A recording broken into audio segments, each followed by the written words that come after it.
mennytkään ihan niin pitkään kuin ehkä arvelin tähän seuraavaan videoon.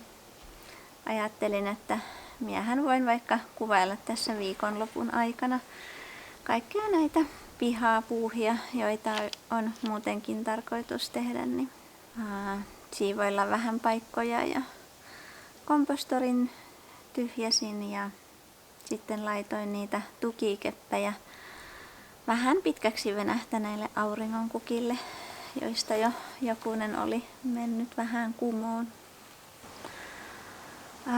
Siinä, mistä keräilin niitä puukalikoita, niin siinä on ollut aiemmin sellainen kota, mikä viime kesänä purettiin pois. Joku kävi sen hakemassa ja siihen olisi nyt mietinnässä ehkä 3. kasvihuone tai jotain muuta, mutta että siihen voisi laittaa vaikka viiniköynnökselle oman paikan, kun tykkää levitä kuitenkin niin paljon, niin saisi olla siinä omassa rauhassaan.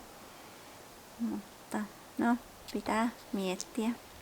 Mutta kompostoinnista on kyllä tullut nykyisin suorastaan intohimo. Jollekin ehkä tosi ällöä, mutta minusta on kyllä niin fantastista, miten kaikista ruoantähteistä tuleekin niin hyvää multaa kasvimaalle. Vielä olisi tarkoitus tehdä tuonne kuivurin seinustalle sellaiset isot puukehikkokompostorit, joihin on sitten tarkoitus kuskata kaikki kasvimaan ja muun piha-alueen nämä kasvijätteet, niin saa niistäkin sitten tehtyä multaa. Mutta siitä pitää ensin vaihtaa ne seinälaudat alaosistaan, kun ovat kans menneet vähän lahoiksi. Latoa on myös tänään saatu eteenpäin. Olen ollut siinä välillä vähän auttelemassa. Seinälaudoitus on nyt aika lailla kokonaan tehty. Ja nyt on vuorossa sitten tuo iso ovi, mikä siis nyt on tarkoitus laittaa sellainen liukuovi-systeemi, kun täällä kuitenkin tuulee tosi usein ja aika kovaa, niin se on sitten huomattavasti helpompi ja turvallisempikin kuin sellaiset Sepposen selällään olevat isot ovet. Mutta saatiin nyt se runko paikoilleen ja nyt on sitten tarkoitus kaikista jäljellä olevista laudanpätkistä saada sitten tehtyä se valmiiksi.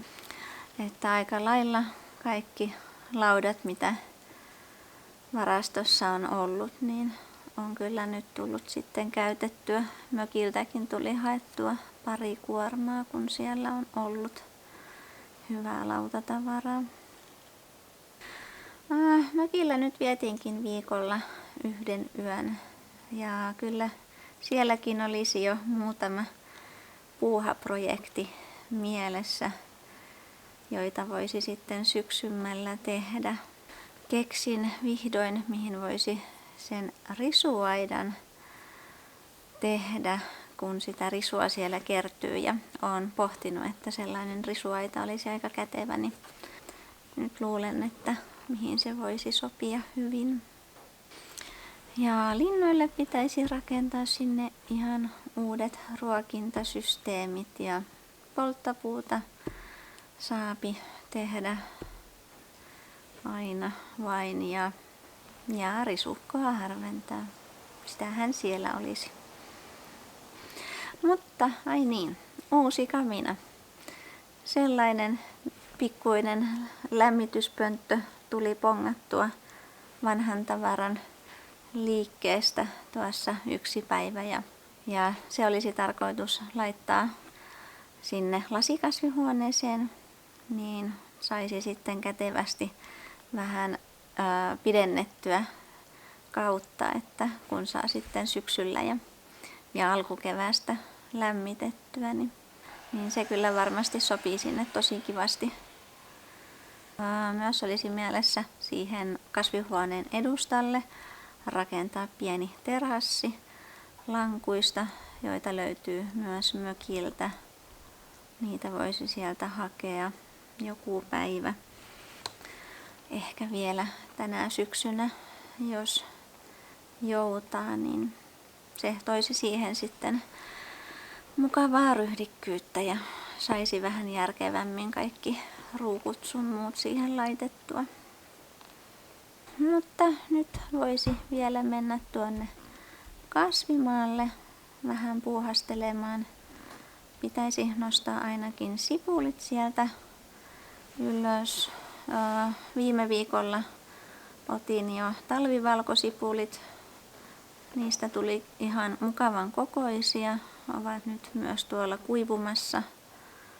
Ja porkkanaa saa ainakin kans harventaa ja varmaan kyllä kaiken näköistä muutakin kitkemistä sun muuta siellä on, niin mennäänpä sinne vielä.